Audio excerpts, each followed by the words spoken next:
Assalamualaikum warahmatullahi wabarakatuh. Perkenalkan, saya Rika Ramadhani dari jurusan Komunikasi Penyiaran Islam dengan NIM 12240200132.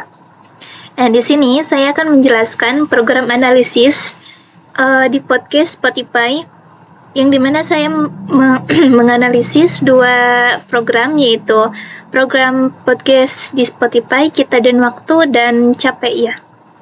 Nah, yang pertama itu ada program podcast di Spotify yang namanya itu Kita dan Waktu.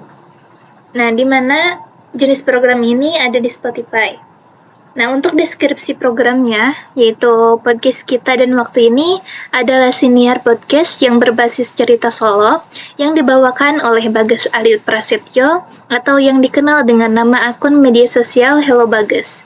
Program ini menyajikan konten hiburan dengan gaya bahasa informal dan personal, membuat pendengar merasa dekat dengan pembawa acaranya.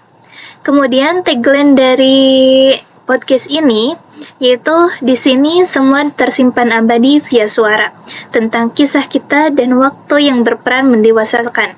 Kita tumbuh meski tak utuh. Nah, untuk tujuan siarannya, yaitu yang pertama itu menjadi media hiburan. Yang kedua, itu membangun koneksi emosional. Yang ketiga, menyediakan ruang untuk refleksi. Dan yang keempat, membagi wawasan mengenai proses pendewasaan diri. Yang kelima, memanfaatkan penceritaan berbasis audio solo podcast itu. Nah, untuk target pendengar dari podcast ini yaitu dari remaja sampai dewasa. Umur 15 sampai 35 tahun ke atas. Nah, untuk waktu siaran ini, podcast ini tidak memiliki jadwal tayangan harian atau mingguan yang spesifik, tapi episode-episode yang baru diunggah saat tersedia. Nah, kemudian durasi siaran ini pada podcast ini tidak memiliki jadwal tayang harian atau mingguan yang spesifik, episode-episode yang tersedia. Untuk penyiarnya sendiri yaitu Bagas. Nah, untuk pemilihan tema, narasi, dan materi dalam podcast Kita dan Waktu ini, di mana tema yang dibahas dalam podcast ini berfokus pada aspek-aspek kehidupan yang dialami banyak orang dalam proses menjadi dewasa. Narasi dalam Kita dan Waktu ini bersifat monolog dan disampaikan dengan gaya yang tenang, introspektif, dan menyentuh. Materi podcast ini utamanya berasal dari karya tulis kreator, di mana banyak episode-episode merupakan adaptasi atau pembacaan dari tulisan-tulisan Bagas, yang juga dikenal sebagai penulis novel seperti Nanti Juga Sembuh Sendiri. Nah, itu.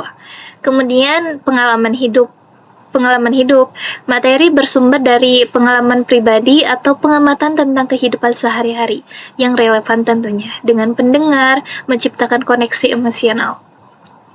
Kemudian ada refleksi filosofis sederhana, di mana di sini tuh mengajak pendengar untuk merenungkan makna di balik rasa sakit, harapan, waktu, serta bagaimana semua itu membentuk diri mereka sendiri gitu.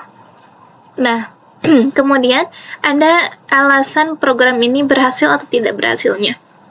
Nah, alasan program ini berhasil yaitu di mana program podcast Kita dan Waktu ini dinilai berhasil terutama karena kemampuannya membangun kedekatan personal dan menyajikan konten yang relevan bagi pendengarnya, khususnya milenial atau Gen Z gitu ya, mengenai isu-isu hubungan atau pendewasaan diri.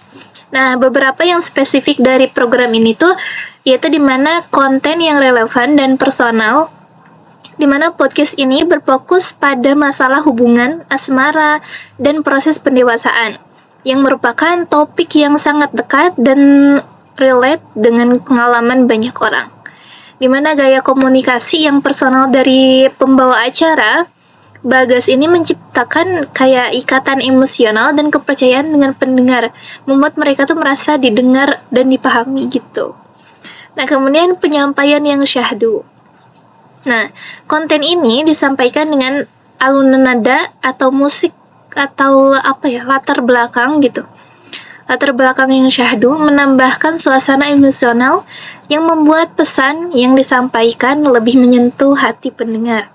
Kemudian fleksibilitas dan aksesibilitas, di mana seperti media podcast, pada umumnya kita dan waktu menawarkan fleksibilitas kepada pendengar untuk mendengarkan kapan saja dan di mana saja, sesuai keinginan mereka, melalui platform streaming populer seperti Spotify.